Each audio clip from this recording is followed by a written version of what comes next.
everyone, this is Eugene Roddenberry. Dr. Mohammed Noor. Hi, this is Susan Sackett. This is Fred Bronson. Madam Nimoy, Leonard Nimoy's son. This is Leonard Crowfoot. This is Dr. Aaron McDonald, Star Trek Science Advisor and Lieutenant Commander McDonald on Star Trek Prodigy. And you're listening to Humanist Trek. Humanist Trek. You're listening to Humanist Trek, the Humanist Trek Podcast. And you're listening to Humanist Trek, a fabulous, fabulous show. Enjoy. And don't worry, you can do your Temporal Mechanics 101 homework later. See, that's what happens when you try to tell Gizmo to look. Like, if she wants to play, I swear to God, she will be sitting 2 feet away from the ball. Get the ball. And she just looks at you. It's right there. Get the ball. It's like being defiant. Get like, the fucking ball. You are the one that wants to play. Get the fucking ball. Perhaps I could use this as an excuse to go to those far-off planets with little polka-dotted people if necessary, and be able to talk about love, war, nature, God, sex, all those things that go to make up the excitement of the human condition. This is Captain Jean-Luc Picard. Welcome aboard. Jean-Luc Picard to the Starship Enterprise. You want to review your rapid progress? That nonsense is centuries behind us. To the Starship Enterprise. Oh, yeah? That is enough, damn it! Tempo, mon capitan. To the Starship Enterprise. But you can't deny that you're still a dangerous, savage child race. Of the planet Earth. You just don't get it, do you, Jean-Luc? That is the exploration that awaits you. Not mapping stars and studying nebula, but charting the unknown possibilities of existence. Jolan True, and welcome to Humanist Trek. It's a comedy podcast. Damn it. It's a comedy Star Trek podcast about the humanism in Star Trek. I'm Sarah Ray. And I'm Allie Ash. I still think you said that wrong. It's a comedy Star Trek podcast. It's a comedy part. Wait. I'm going to try to make the shortest show open ever. Okay. So, as you know, we had our one camping trip this summer, and it was amazing. And I hiked a lot, and we went down to the river every day, and it was great. But being out in the mountains in a little tent camper for a whole ass week, when I get home and take that long, hot shower, I feel suddenly human.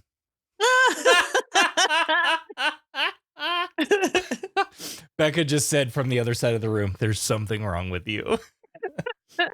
Where would you like to start?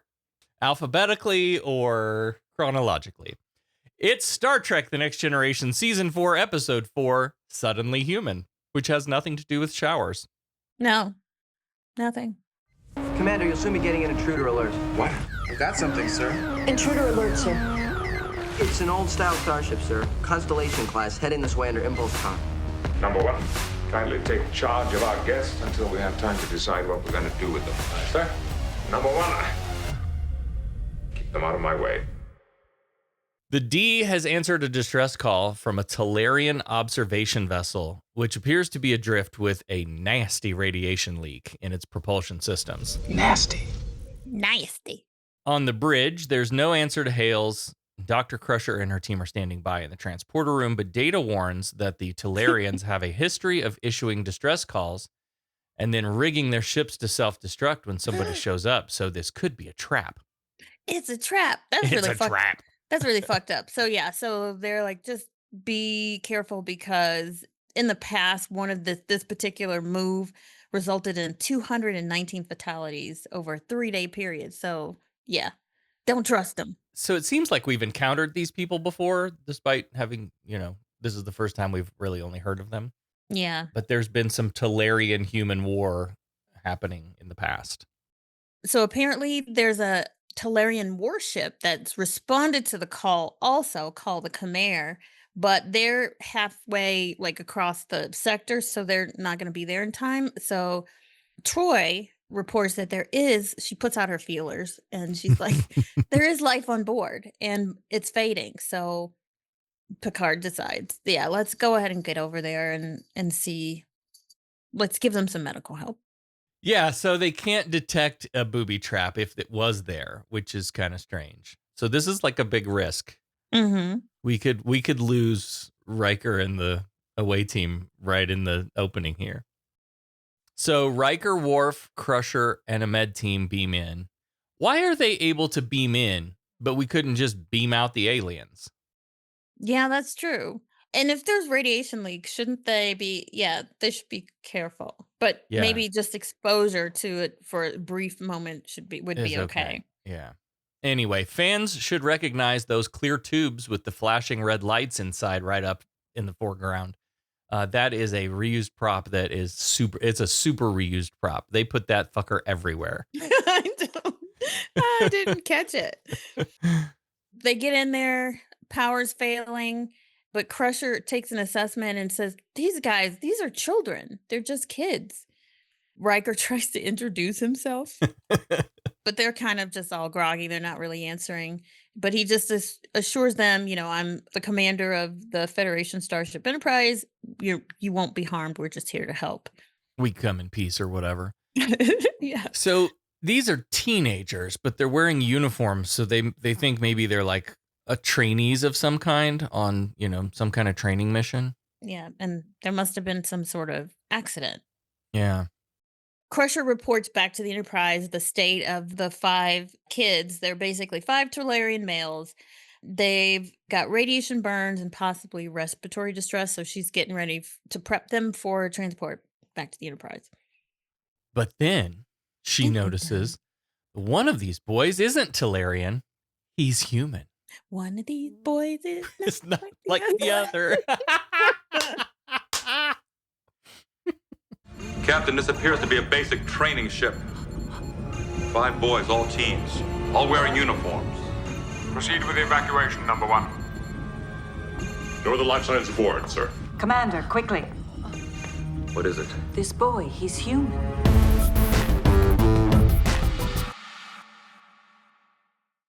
This is Chad Allen, probably best known as Matthew Cooper on 149 episodes of Dr. Quinn, Medicine Woman.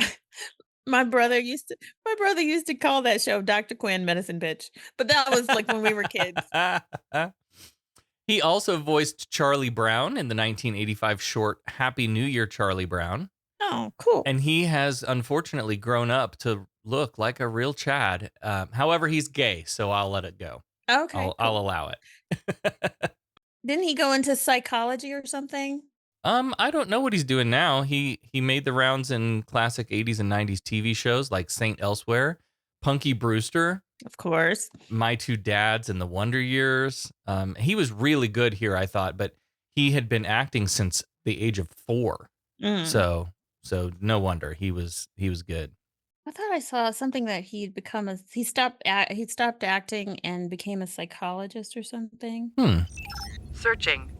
Allen has been with his partner, actor Jeremy Glazer, since May 2005. They both appear in the film Save Me, 2007. Don't know that show. He has a twin sister.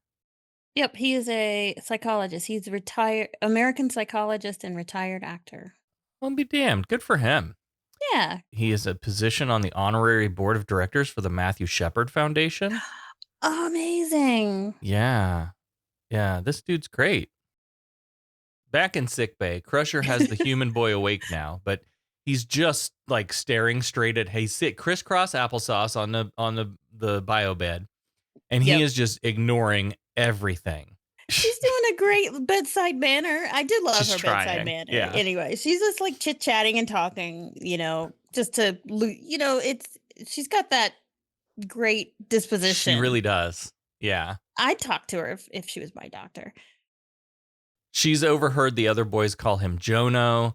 And so, yeah, she's really like relationship building here. Like, I have a son that's about your age. Maybe you guys would like to hang out sometime and play video games. Still nothing. And when a nurse hands Crusher a pad, that causes Beverly to wonder aloud, how did this happen?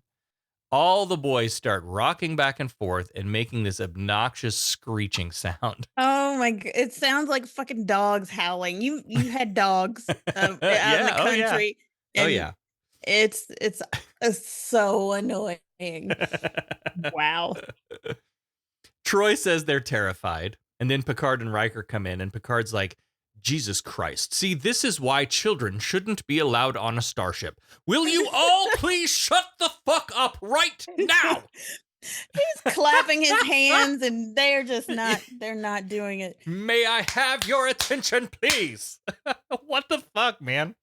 They finally be quiet. He has to pull out his captain voice, though. Like somewhere in this man is a dad voice that he didn't know he had. But everybody's got one. Every adult has one that they find when they're in the presence of annoying children. They finally shut the fuck up, and then Troy says something to Picard, and she calls him Captain. She says, he won't talk, Captain. And Jonah's ears perk up, and he gets to his feet because he's talking to a captain now. And he stands up and he says, "Take me to my captain. Take me home to Endor." That's where the Ewoks live, right? Andor. I was thinking the same thing. I was like, Andor. You mean Andor? No, they live on Endor. Endor. Sorry, but he wants to go to Endor. We're gonna call it Endor for where the Ewoks are. But as we find out momentarily, it's not a place; it's a person. I thought "take me home to Endor" was "take me to my planet, Endor." Planet, yeah. Nope, I was wrong. Crusher pulls Picard into her office for a more detailed report. Jono doesn't have any radiation injuries, but there's evidence of a bunch of other shit, including broken ribs, a broken arm, and a concussion.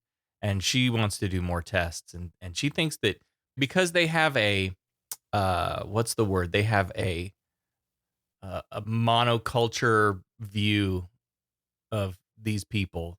They just think Talarians are just ruthless, nasty people. And so they might have injured this boy. Abused him, basically, yeah. Yeah. Yeah. But this kid has been with them so long that he's assimilated to their culture.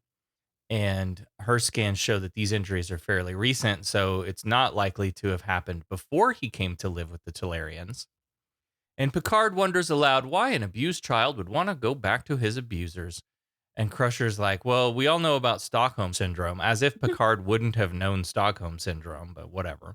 Yeah. I have notes about this whole bit later in the show. Okay. Yeah. There's a commotion back out in sickbay proper, and they return to find Jono struggling with Troy and a whole soccer team worth of nurses. There are so many nurses in there. He's going berserk, and they can't hold him down. He gets up, starts to run around the desk playing, Catch Me If You Can. And Troy is trying to make some sense out of him. She's like, all I said was to take off your gloves, and he just lost it. And then so Crusher calls security, and then Jono says she won't leave me alone. He's afraid that they're going to dissect him, and I'm guessing this is something that was instilled in him from his Talarian culture. Picard's like, yes, Counselor Troy can be like that. How does that make you feel, and so forth? She's just trying to help. And Jono's like, I don't want her help. I want to go back to Captain Indar. And that's where we learned that that's the captain, not the planet. Mm-hmm. So sorry, kids. No Ewoks this week. Man. I love the Ewoks. I had the Ewok Village playset as a kid. Of course I did. I was going to say. Okay. What toy did you have? Yeah. Finally, Picard has to use his captain voice again and order Jono to chill the fuck out. But as Picard continues, Data calls down on the Tannoy because Starfleet Command has sent a message back about this boy. Mm-hmm. So Picard, Crusher, and Troy are going to go review this communique, while Worf, who just arrived, escorts the boy to quarters where he will be confined. What a fun choice to drag this kid to his room, because as they go inside, Jono's like, what the fuck are you doing here, Klingon? Are these people your captors? Like, did they capture you too? And Worf's like, no, I'm an equal. I'm not a captive. And Jono's like, well, your bitch ass just takes orders from females then? What the hell? Females? And God, yeah, this tells you a little bit about the Talarian culture, is that females are at the bottom of the food chain. Mm-hmm. So, yeah. Worf explains that Dr. Crusher is his superior. And Jono just confirms. He's like, well, a female in my culture would never outrank a man. And then Worf's like, yeah, well, you're human. You're just confused. Which sends Jono off doing his whiny screeching thing. And That noise was annoying me. yeah. And it's called so Jono called it the Banar, which is some sort of thing that they do when they're terrified or mourning. And he says he's not going to stop making that sound until he's reunited with his brothers. Worf just walks out. He can't shut him up, so he just walks out. Meanwhile, in the conference room, Data's got a PowerPoint up showing this boy's birth family. So they put his DNA through 23andMe or whatever, and it turns out Ancestry.com, AfricanAncestry.com. I don't know. He's the grandson of Admiral Rosa, born Jeremiah Rosa 14 years ago on the Federation colony Galen 4. His parents were killed when he was nearly 4 when the colony was attacked by the Talarians. And Picard remembers this event, saying there were no survivors, which is quite different from being decimated, which historically means to kill 1 in every 10 men, if you were curious. Really? Yeah. Wait. What? Yeah, now? decimate does not mean destroyed, like obliterated. Deci, the prefix DECI, decimate, is 10. 10. So it was to kill 1 in every 10 men. So when Trump uses the word decimate wrong. Well, he doesn't know the meaning of any of the words he uses. He doesn't. Anyway, so Admiral Rosa's, so that was her son and so this boy's parents, Son. right? Her son Yes, her got grandson. killed. And then apparently also she has another son who died at a different attack. So this family has been through some shit. Yeah. She's lost a lot of people in her life. So I think their goal is, let's just reunite the family. It's gonna be everyone's happy, all happily ever after. Crusher thinks, Admiral Rosa will have something to celebrate, but Troy warns that, you can't just yank this boy out of everything he's known for the past, 8 years, 7 years, and then throw him into a family with humans, because it's not going to be good. It's going to be a terrible experience for him and everybody else. Okay. Now, at this point in the conversation, nobody ever says, maybe we should return him to the Talarians? No. Or, No. like, it's just, this boy needs to go home. From a human standpoint, they're thinking about what he was yanked from. They don't know the circumstances. They're assuming he was stolen or whatever. Right. And so they're just thinking, just return him back to where he came from. Not even considering anything else. They've seen how he's acting. He's taken on all the Talarian customs, and Troy is absolutely right. Like, he can't even stand to be there right now. He's gone berserk, and she's absolutely right that it's not going to be a good experience for him, and it's not going to be a good experience for the Rosas. Yeah, she's right to urge caution here, but I think I would have liked someone to say, we really don't know enough about what happened to this boy to be making these decisions. Let's go get more information. That's what you and I would do in our Star Trek Adventures playthrough on Patreon, but yeah, but and that doesn't happen here. And because of his X-rays and his injuries, they think he's been abused, and so they've drawn conclusions. Yeah. I'm going to continue to call him Jono for a number of reasons, because I like Jono better. Jeremiah's a little too biblical for my liking. I like Jono. And What's his name? Jono is his name, right? Yes.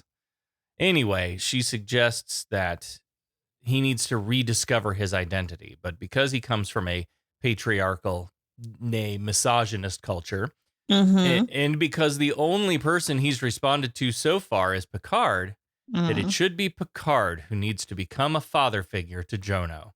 And of course, Picard wants nothing to do with this. It's like, kids, I hate fucking kids. Not me. Yeah. Yeah. But Troy persists.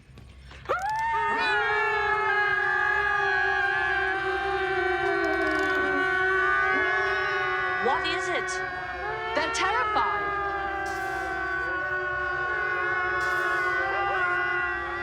They all just started up. Please, may I have your attention?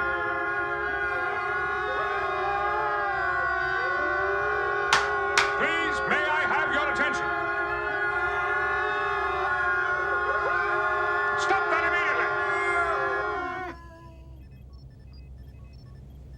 Well, that's better.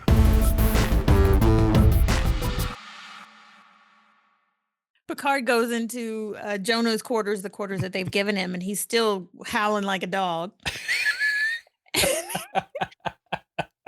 Sitting there howling like a dog, and Picard's like, "Why the fuck do you make that noise?" And he explains that it is something they do when they're in distress. Yeah, I think I might try this. Excuse me? Anytime I'm in distress, I'm just gonna. You ready to be locked up? You're gonna get locked up. That's what's gonna happen. You're gonna get locked up. This may be a healthy outlet for emotions. I don't know. It's worth a try. It probably is, but I'm just saying, in our society, you're gonna get locked up. You can't just stop in the middle of whatever you're doing, regardless of where you are. Let's say you're at work. I'm gonna do it. I'm gonna do it at a convention. Oh, no. I'm gonna crisscross my applesauce my ass on the You're floor, gonna sit on the rock back and forth. It's only effective if you're dressed like him. Oh, cosplay idea. Cosplay, Okay. and then you have to have more than one person, and they just sit on the floor. It's a very deep cut, but It is a deep cut. but everyone will know exactly what that is if you Oh do my it. god. But he's making that noise, and he explains to Picard why he makes the noise. And Picard's like, "Isn't it also the custom of your people to listen to their captain? And if so, then I ask you not to make that sound." And so Jono agrees. So he pulls up a chair. No. He pulls up a chair from Office Depot. This Oh, is well, like a rolling yeah. office chair. It's a rolly from- office chair. Well, they don't have any like comfy stuff in that quarters. It's all utilitarian, like, Mhm. you know. So he tries to do the dad thing. Let's get acquainted. So, what do you like? What do you think about your room? You like it? And not really. Jono's kind of defiant because I'm still your captive. This is a cage, Yes. which I thought was a callback to the cage. Yes. The many times that we've discussed the cages. Yeah. Mm-hmm. Yeah. Picard, I love this because he's so fucking awkward with children. And so he's like, It's so awkward. well, maybe we could get you some posters or some video games to make your room a little more. No, man, come on. He's a Talarian child. They don't do that. But so Jono's only concerned with being returned to Endar, his captain. He's like, well, we'll rendezvous with the ship, the Khmer, and then we'll transfer. He was really careful with his wording. He Mhm. said, we'll transfer the Talarians to Captain Endar. And Jono says, including me. And he's like, we're going to discuss that with your captain. Jono's like, I don't like this place. And Picard says, we can find you some other quarters.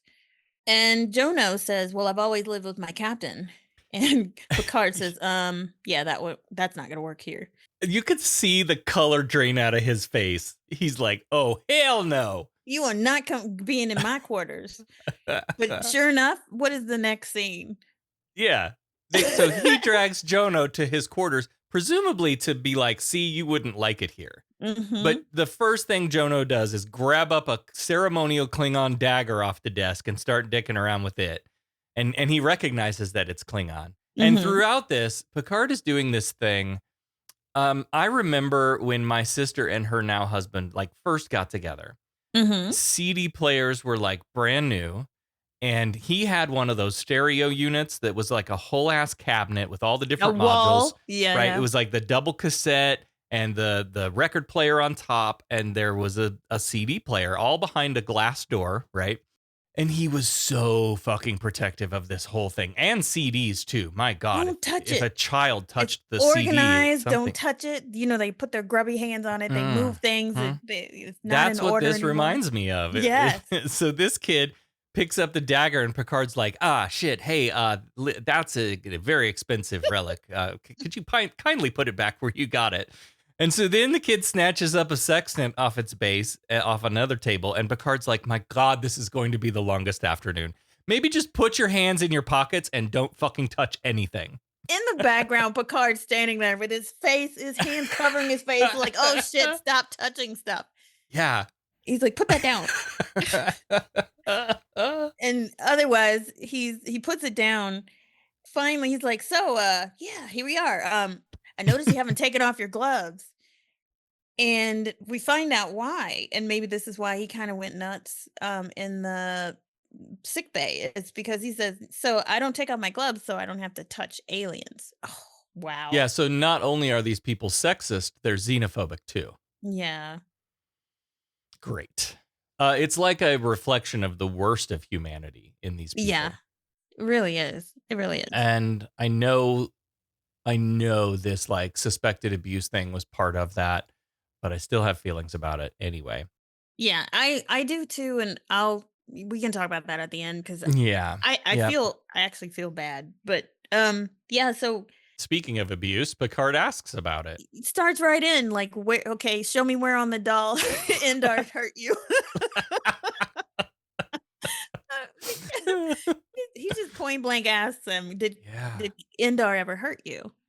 And Jonas just says pain is not a consideration.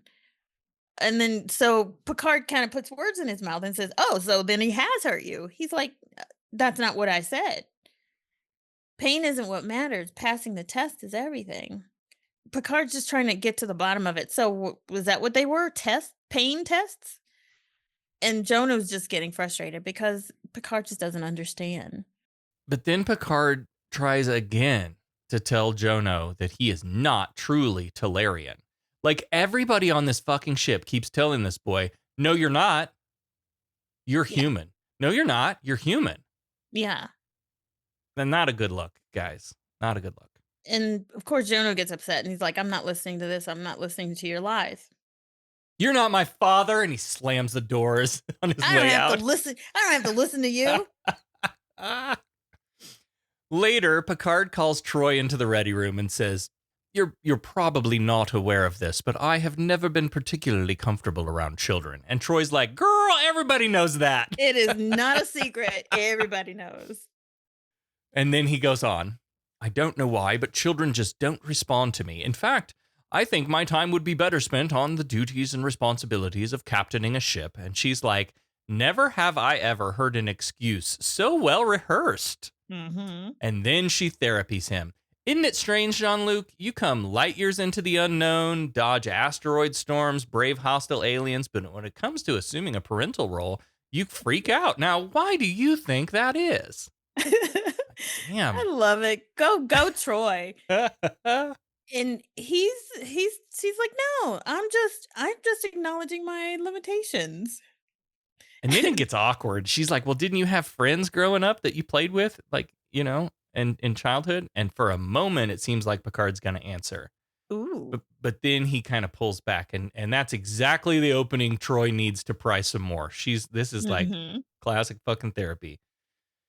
So then Picard admits he didn't really have much of a childhood. He knew he wanted to be in Starfleet. And so everything in his youth was in pursuit of that goal. So he didn't go play with the other children. But instead of saying, gee, that sounds like another young man on this ship that you could go, have a connection with because of that, because that sure sounds like what this boy is. Troy says, look, nobody really knows what they're doing when it comes to parenting. We're all just out here making shit up as we go and hoping nobody dies. Some are just better at hiding it than others. Like, fake it till you make it. Some people just have better confidence, but those parents are not any better than any others. We're all just like making shit up as we go. And that as a parent, I can say that is some truth right there. Really is. Yeah. And it, now it makes sense that he's so uncomfortable with children because he was never one. Technically, if you grow up knowing exactly what you want to do, never wavering from that, you tend to be more mature than everybody else. And so he never was a child. And so he can't relate to a child ever. So anyway, he's going to have to figure it out like we all do. So he heads back to his apartment and down the hall and around the corner before he even gets there. Jeez. He hears the loud music banging through the wall. It's the most god-awful sound I've ever heard. Like, if I was working on the set and they're like, okay, you got to come up with some alien heavy metal. This is perfect because it's awful. It's so good. It's so good. It's so bad. It's good. Yeah.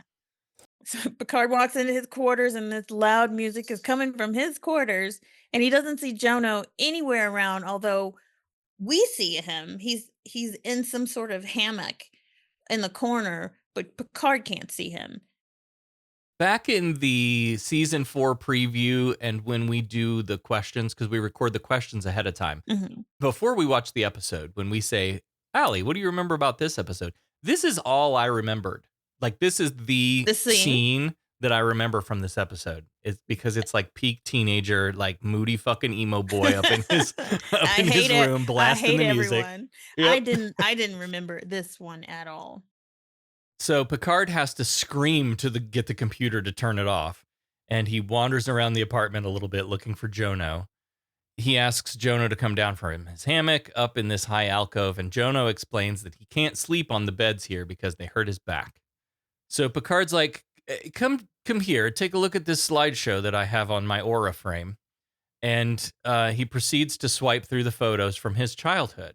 I want to say, though, that this was what, 90s, early 90s? Mm-hmm. This is like, maybe this is where we got the idea of the technology of, so you can buy the frames now with photos, digital picture frames. And I'm like, this was where it kind of come from. Yeah. We didn't have them back then.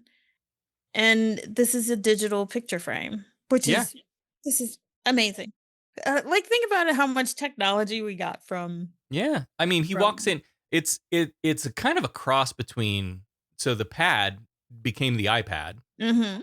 So the tablet is kind of what he's holding. But then the idea of having like a photo slideshow is very like Aura frames at my Echo show when it's not doing anything else. It just shows a slideshow like of family pictures. Like and a shit. screensaver of your, Yeah, it's great. And the communicator was a cell phone. I mean, come on. Yes. Yeah. Star Trek has influenced so much. So these photos are from before he was taken by the Talarians, as a baby being held by his parents, a toddler playing in the grass, laughing. And he asks Jono if he remembers any of this, and he says he really doesn't. All he knows is that Indar rescued him, and he knows this because Indar told him so. And this is real. Yes, Jesus loves me. The Bible tells me so logic. Yes, the Bible's real because the Bible says. Yes, Jesus loves me. Oh, sorry. Yeah, that's a little triggering. Picard's like, your parents were killed by the Talarians. And Jono is, pulls on his best Talarian, and he says, well, it was war, and death is part of war. As if, it's, it happens. And he has no feelings about that his parents were killed by the people who took him in.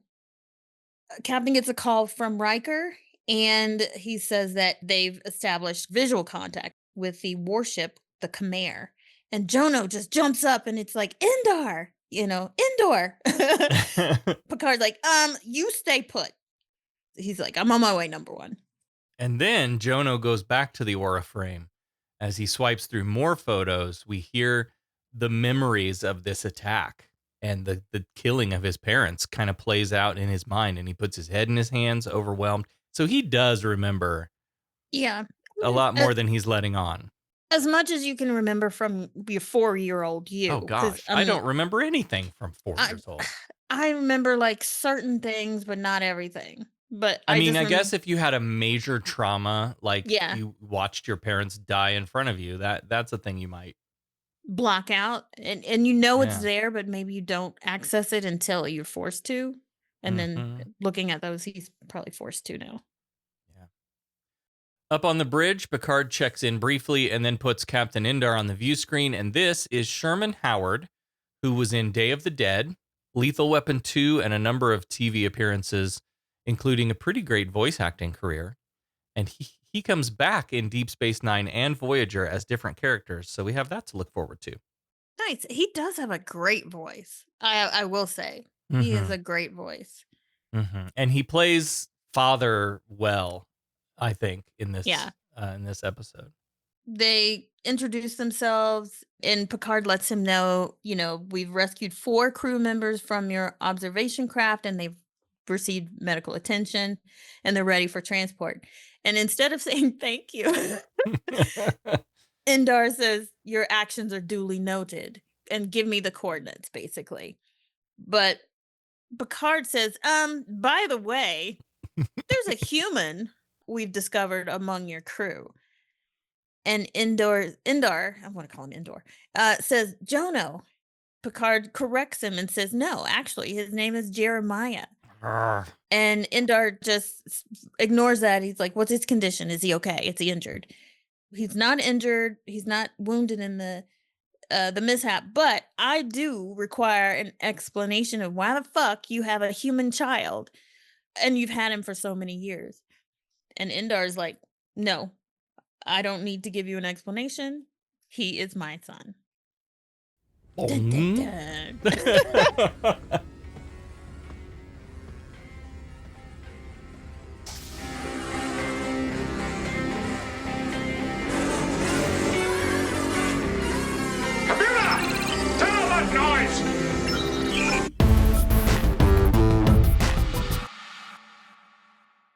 Captain's log, Picard isn't accepting this "he's my son" claim. So to try to keep the tensions at a minimum, Picard has invited Indor to the D to discuss in person. This conversation in the ready room I thought was interesting. So they talk through how Indar found this young boy crying next to his dead mother, and he invoked a Talarian tradition to claim him as his son because his own son was killed in a previous battle with humans. But what this really comes down to is, does this boy belong with the family who basically raised him, or does he belong with his human family, who he does not know, and whose culture is essentially foreign to him? And whose decision is that to make? And it seems like it's the adults that are trying to make the decision.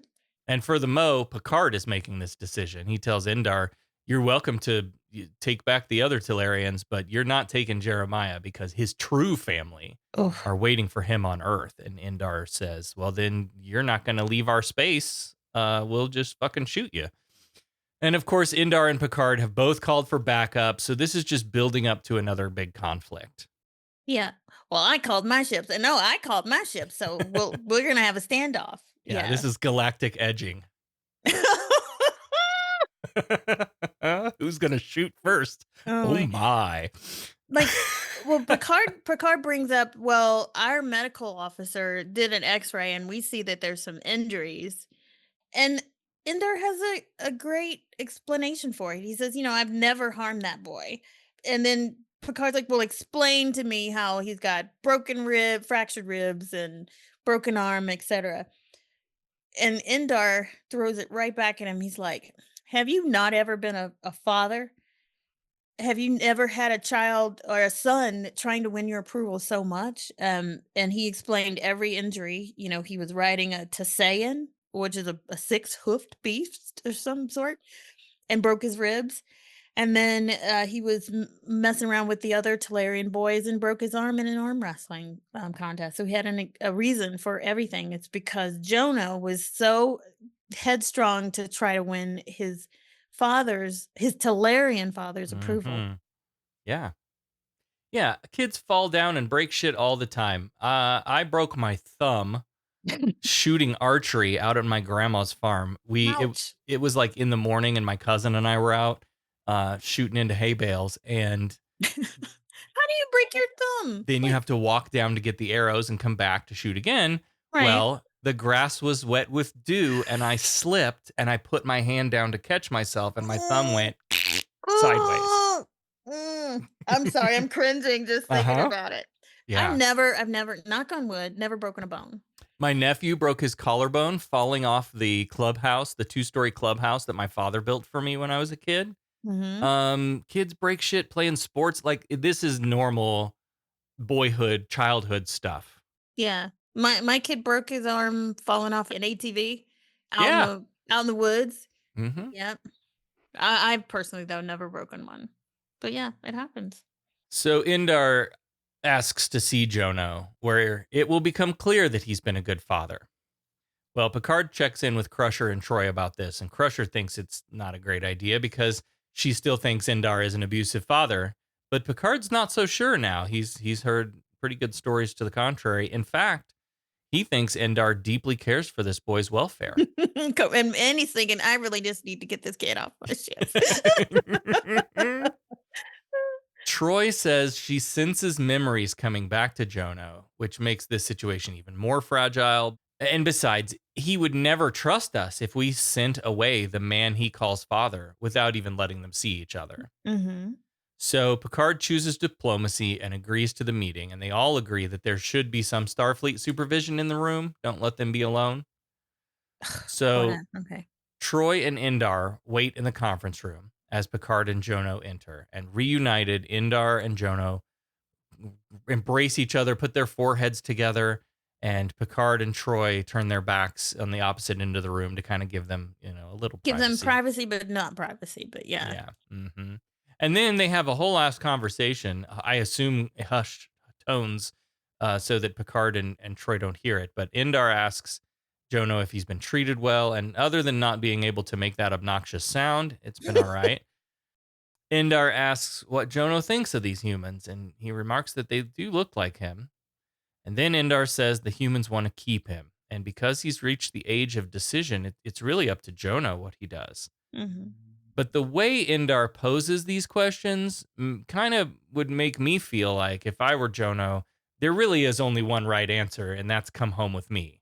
Yeah. And so while he pauses briefly to consider, and Indar notices this, like he doesn't jump right up and say, "Yes, father, I'm coming home with you." There's a moment of thought. And Indar notices it, but he doesn't really say anything. But then Jono says, I don't want to stay here. I'm coming with you. And then Indar says, "Yeah, then you won't. You're coming with me back to the Kamar, and I'll give the humans a choice. If they don't make the right decision, and if they don't do what's right, it'll lead to war, and you might die." I'm basically saying, if you don't come with me, I'll kill you and everyone. That's like If the humans don't let you come with me, right, then I'll kill you then and I'm gonna everyone kill else. you and yeah, okay. But I mean, Again, if this is their culture. I was gonna say, if that's the Tellarian way, then that's the Tellarian way, and we can't. Mhm. And like, what are we gonna do? Yeah. And Jono says he's prepared to die. And then they put Mhm. their foreheads together again. I lost my son at the hands of humans during the conflict over Castle One. Tellarian custom allows me to claim the son of a slain enemy. Does that custom extend to brutalizing this surrogate son?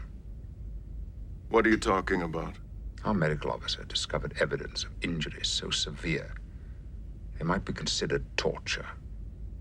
Nonsense. I've never harmed Jono. Then explain the fractured ribs, concussion, broken arm. Broken arm. Have you ever been a father, Picard?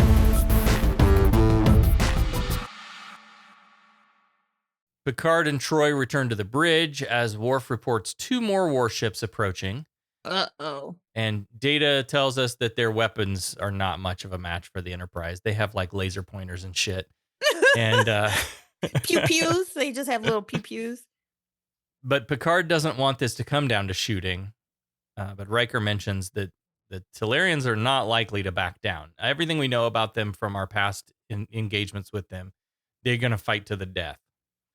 So Picard's like, he just mutters, all this for a chosen son. And Worf asks if it's worth it going to war over a child. And this really echoes back to that conversation with Indar when he was asking Picard if he has kids, and he doesn't, of course. Mm-hmm. So, of course, he doesn't understand this instinct, and Beverly has to, like, be the parent in the room and say, well, you might not be asking that if this was your child. Yeah, and well, we all know what Alexander, kind of father. Yes. I was gonna say Alexander exists at his point. He don't give a shit about Alexander. So. No, we haven't met him yet, though. Worf doesn't know he has a son. Oh, that's right, he doesn't. Yeah, he doesn't know yet. Never mind.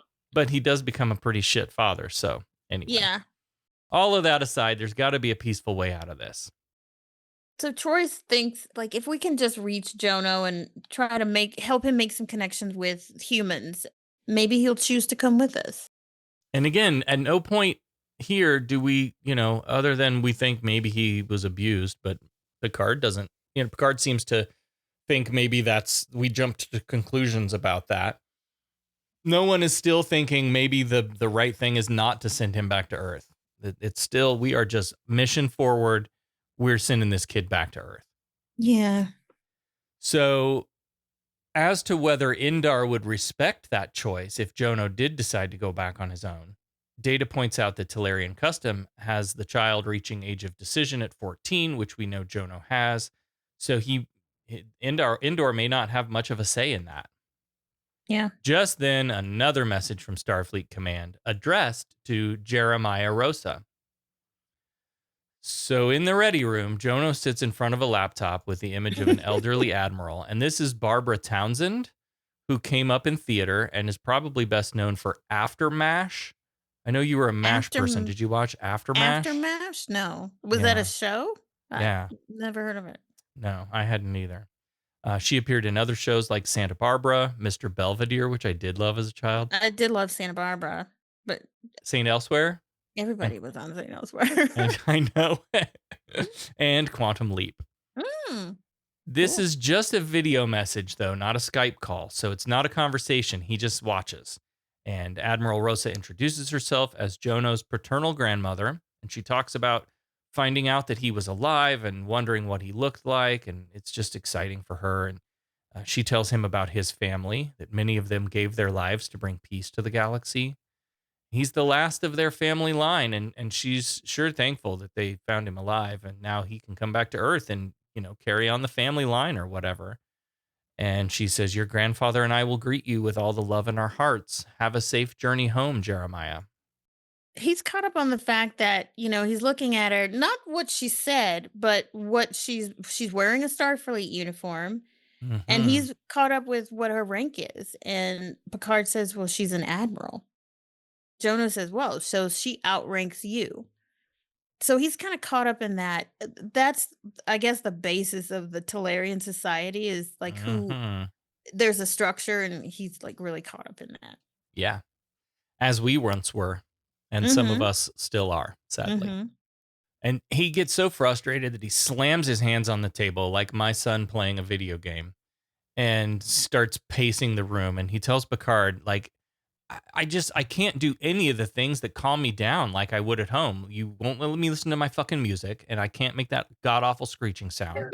And so Picard's like, well, maybe I could show you what I do when I get angsty. Pickleball.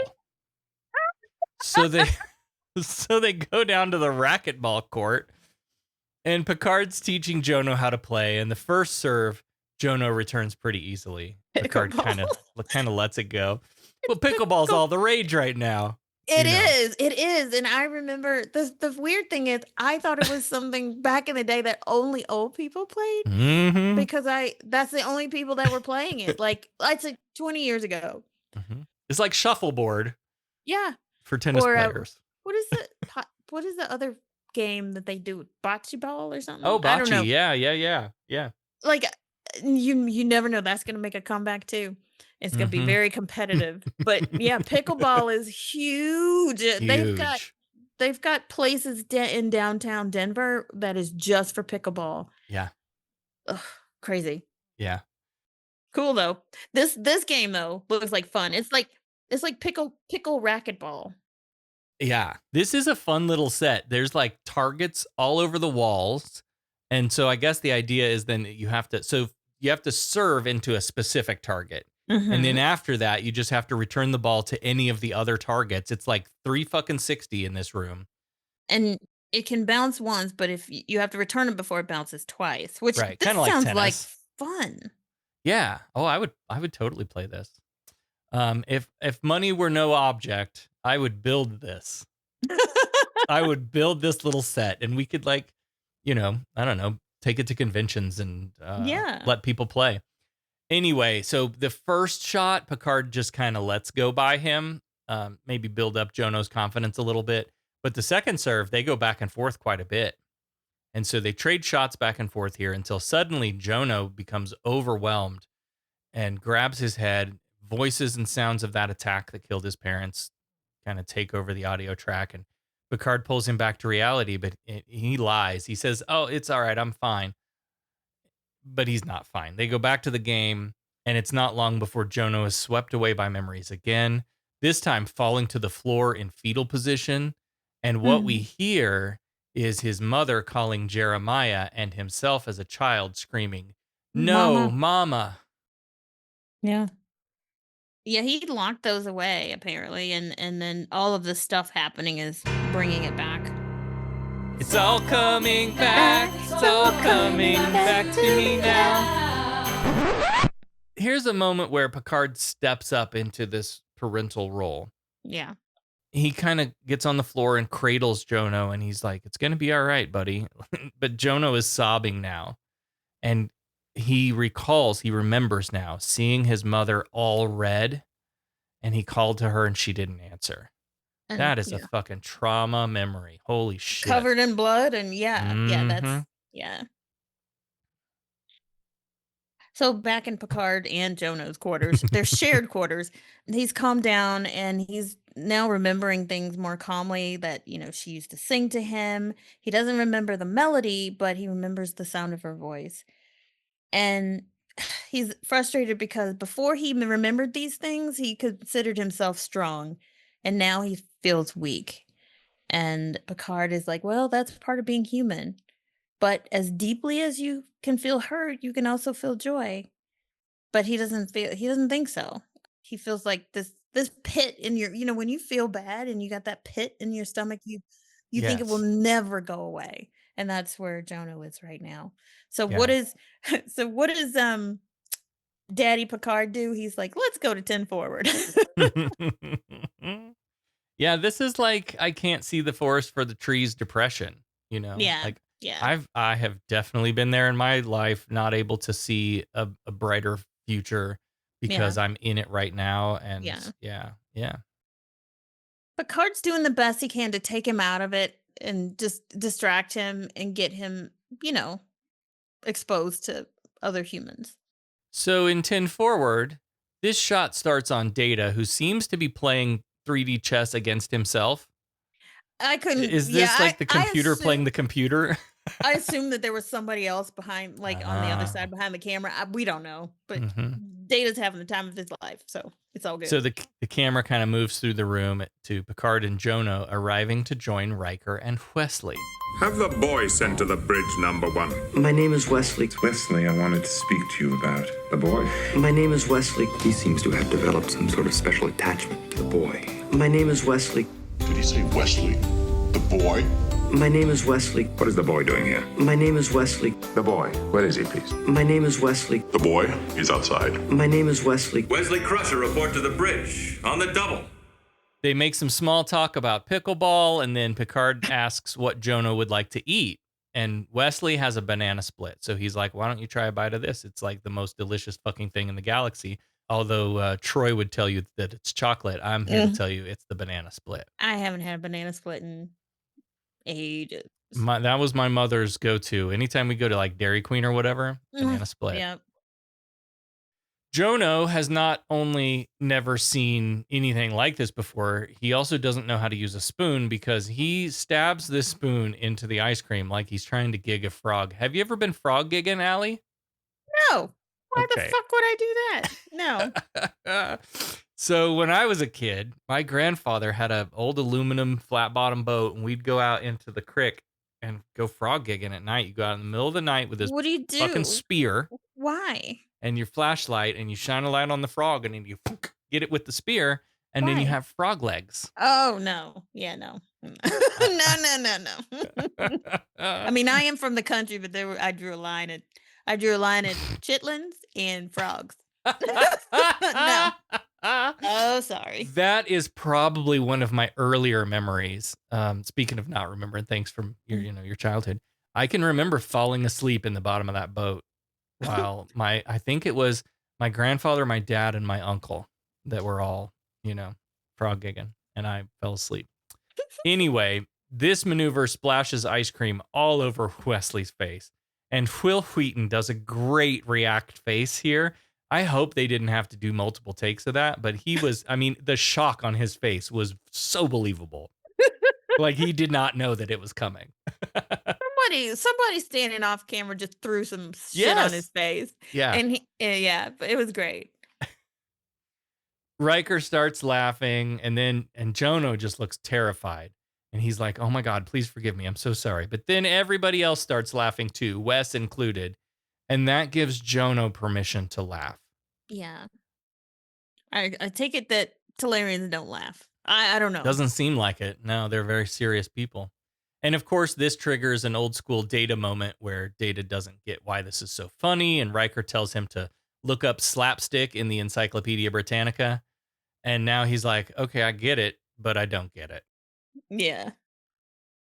But they kind of laugh it off, and Wesley's like, let's try this again. Let's get a new banana split. He orders one, and one for him and one for his new friend. And I like this. All the adults kind of get up and walk away. Data goes back over to his game or whatever, and Picard and Riker step off to the bar. And they just kind of leave these boys to have a moment together, which I thought was fun. Yeah. And there's a moment you think like, oh, well, this may be the turning point where he decides to turn back to Earth. But we're wrong. Picard and Riker are over at the bar talking about like, this Jono seems very different from the Jono that we met not too long ago.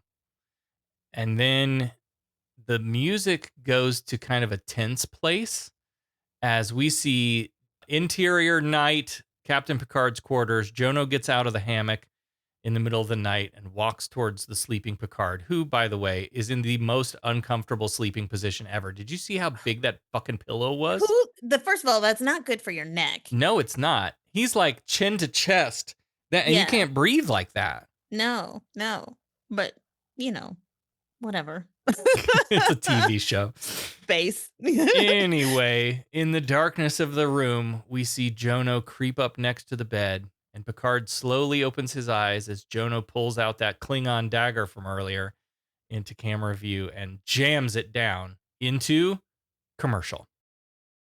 I was like, what? Wait a minute. What? Right? And we know Picard has heart problems, right? He's had that's not his heart. We don't know that yet in the series, I don't think. Yeah. No, because Nausicaan. because he had an issue, and Dr. Pulaski's the one that had to replace it, right? Oh yeah, because of the Nausicaan. Yeah. So the Nausicaan thing We haven't happened. seen the Nausicaans yet. We haven't seen that. That's coming. Yeah, but the thing with the Nausicaans happened when he was In younger. the academy, yeah. Yeah. Yeah. Anyway, that's dangerous, jamming shit into Picard's chest because he's got an artificial heart. Yeah. What would you like? What is that? This is called a banana split. And it's quite possibly one of the greatest things in the universe. Here, try some. That is called a spoon.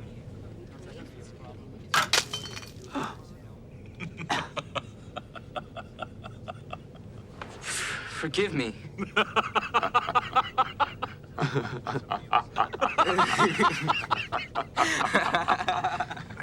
I fail to understand why this is amusing. Access your data banks under humor, subheading slapstick. Comedy stressing farce and horseplay. Huh. This no doubt is a variation on pie in the face. Now do you see why it's funny? No, sir. But I will take your word for it. This is very amusing.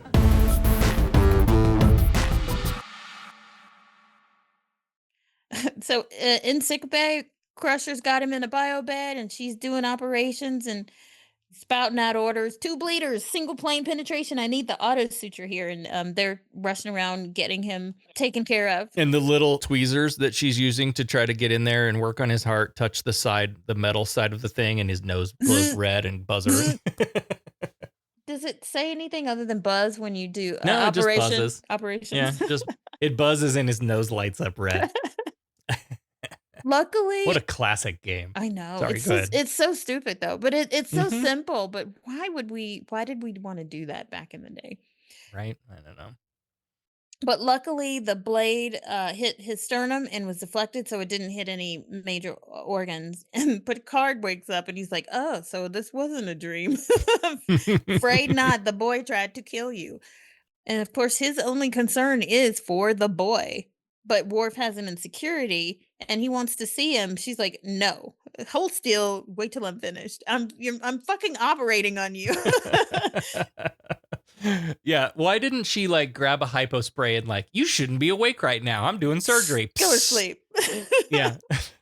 Yeah.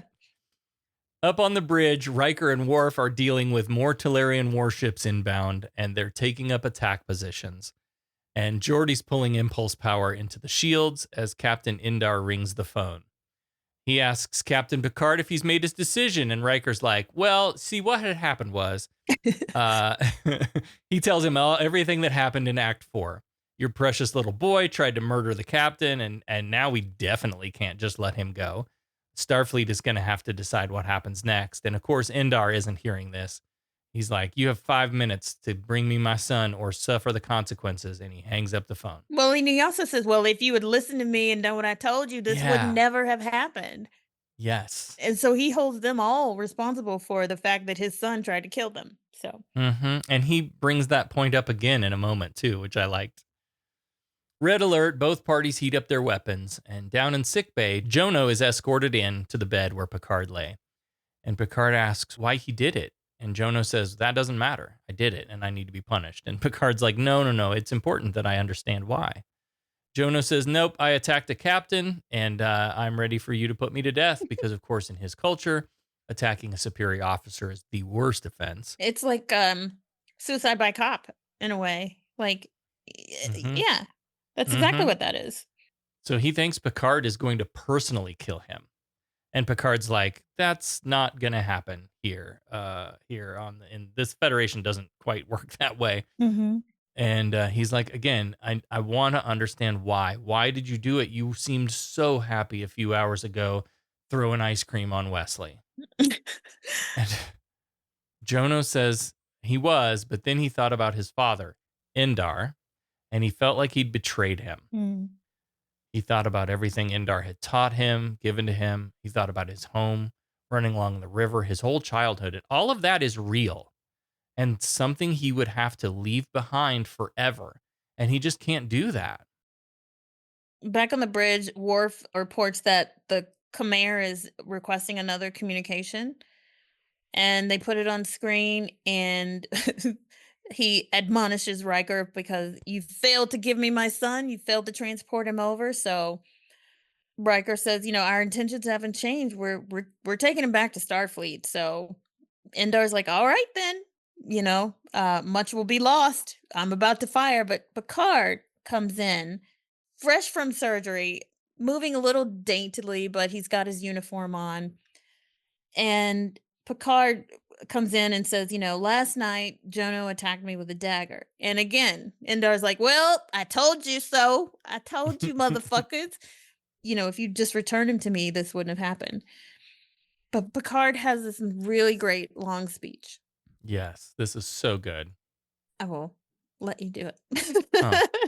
Okay, Picard continues saying that a crime has been committed on the Enterprise, but it wasn't Jono. It was him. The crime was in assuming they knew what was best for the boy without ever considering his feelings and needs. And he speaks very highly of Jono throughout all of this, and ultimately acknowledges that the rectification that needs to happen here is to return Jono to his home, the only home he's ever known, and to the father he loves, Indar. And Indar looks very moved by this moment. I thought, again, this actor was great. He was great.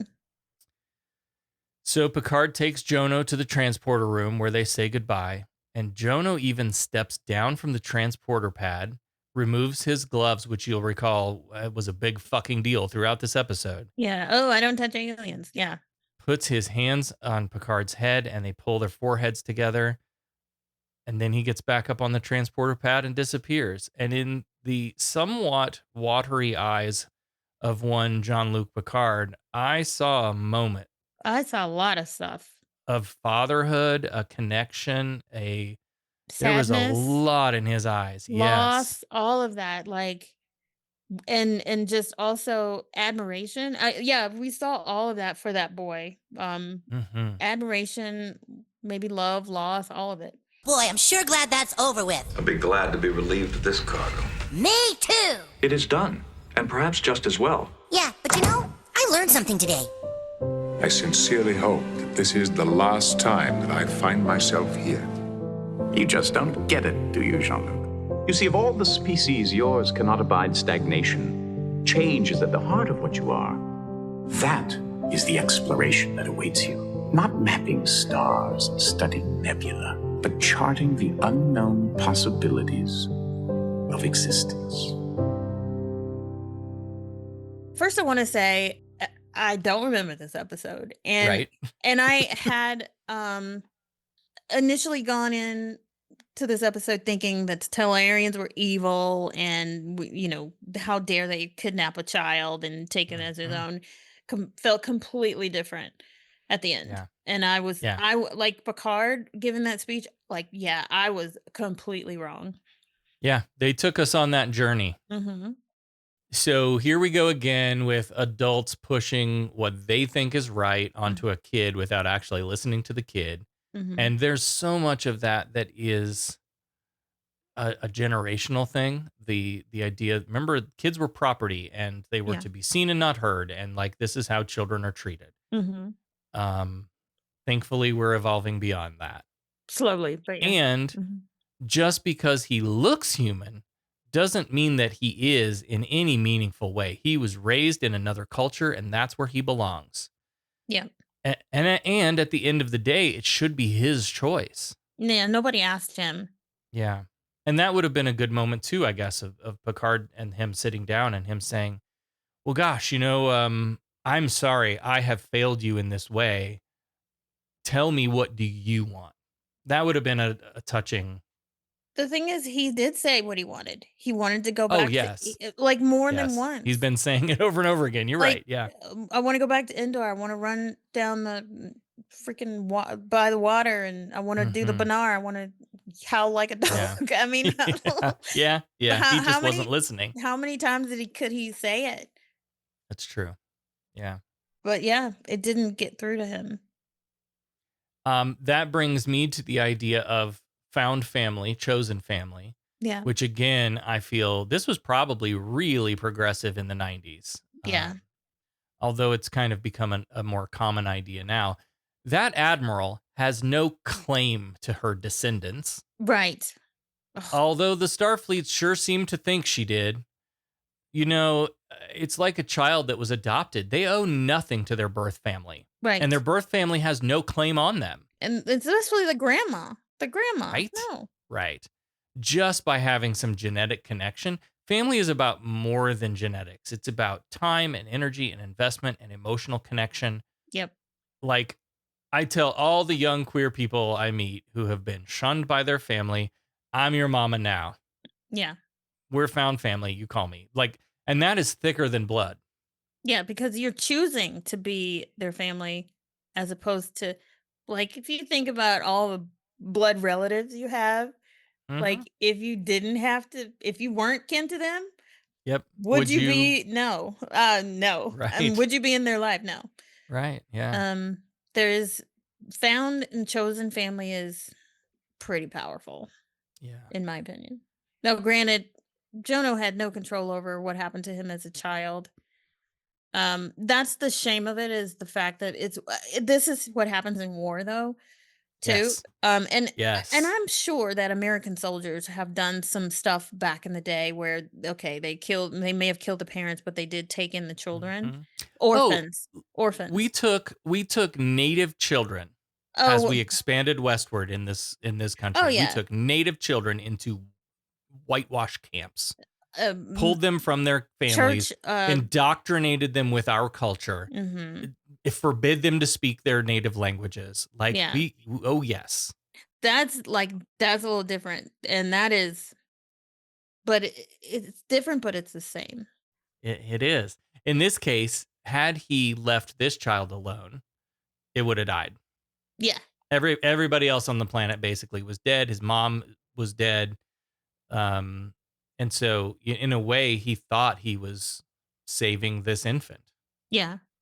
But also, you're the one who killed all the Yeah, adults. it's a really fucked up, like, how It do we is. feel about it? But yeah, it's a really fucked up thing, but it is war, Mhm. and he lost his own child probably because of they attacked somebody that they shouldn't have. Mm-hmm. Like, it was Mm-hmm. probably, you know what I mean? It sucks, and how it happened, I guess we can't dwell on, but the fact that he did take Right. him in. Because we can't change it. So Yeah, the right. situation is what it is. And what do we do with that? Yeah, and he took him in, and he Yeah. did care for him. He didn't treat him any different as like, "Oh, Mm-hmm. this is a human child." No, you're Right. Talarian.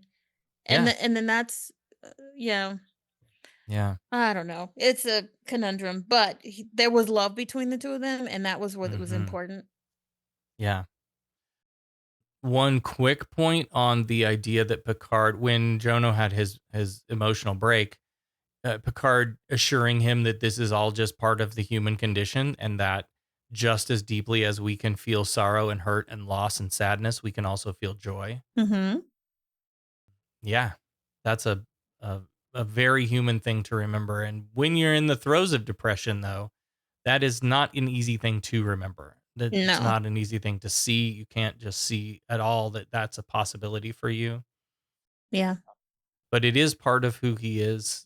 You know, it's that there's here we go again with a little nature nurture, right? Mhm. Like as a human, you were born, you're genetically human.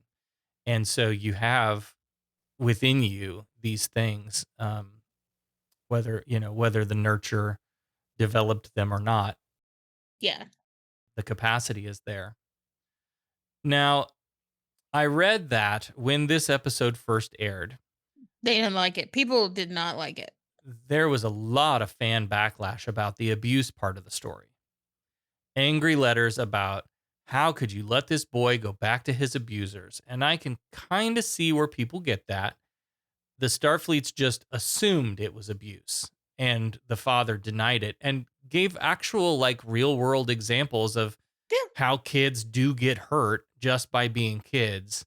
Yeah, and couple it with the fact that they're alien race. They do things differently. They're a little bit rough. They are very male driven society. So Yeah. they do shit like risky shit that males Hmm. do in general, but it's Yeah, even worse.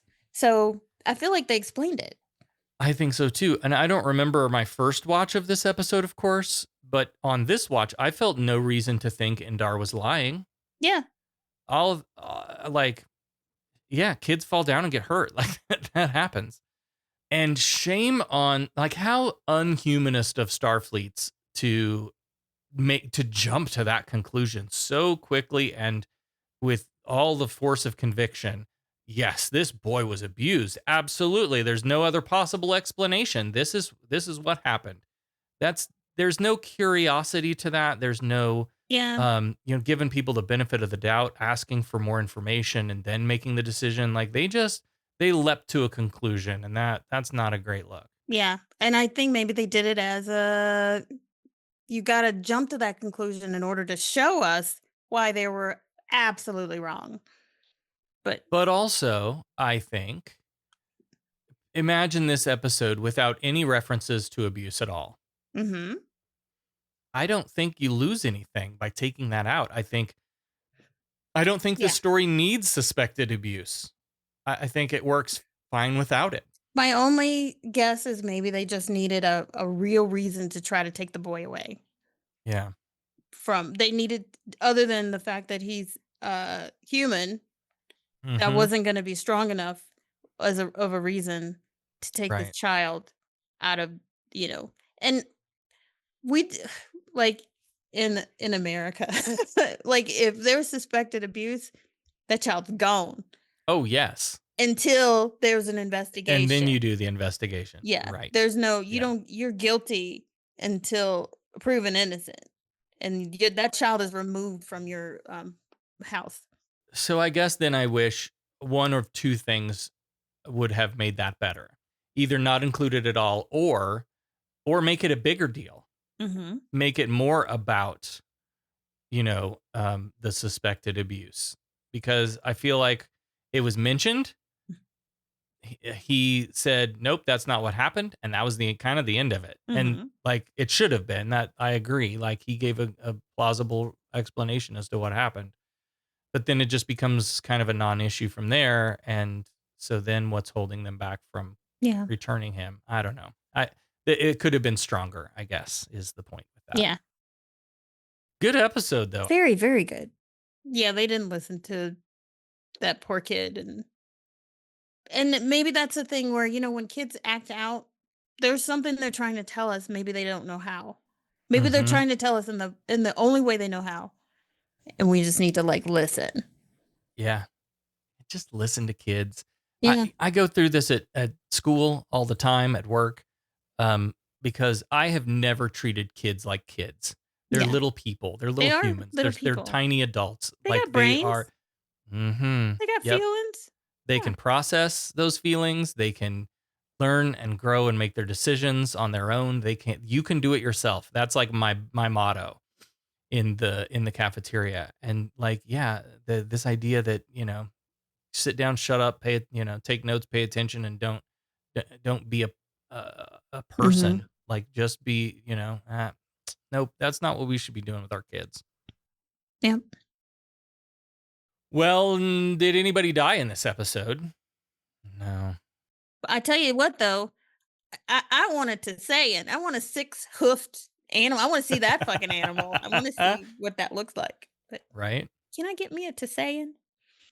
That's a job for the animated series. Is Yeah. fucking Lower Decks could have done that. Mm-hmm. Well, you know who has been dying lately? We can handle all the pleasantries later. Now, let's get down to business. I am willing to pay handsomely for you.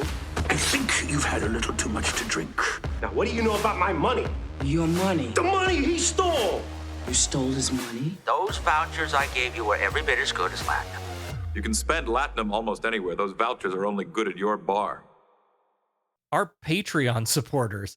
We've had people dropping off, and maybe it's because we've been dicking around for the summer. Yeah.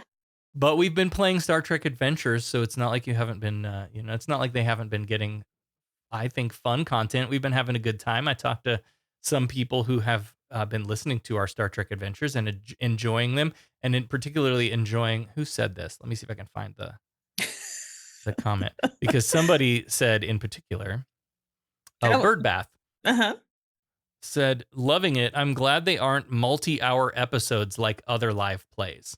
Yeah, So I don't listen to other people playing these games. That's not my podcast of choice. I heard one episode. I have, but it's on YouTube, so we get to see it, and it is long. And I would imagine a podcast, more than 30 minutes, too much. Yeah. So anyway, we're back to normal. Hopefully now, by this point, as this episode releases, maybe we'll have picked back up. But head to patreon.com/humanistrek.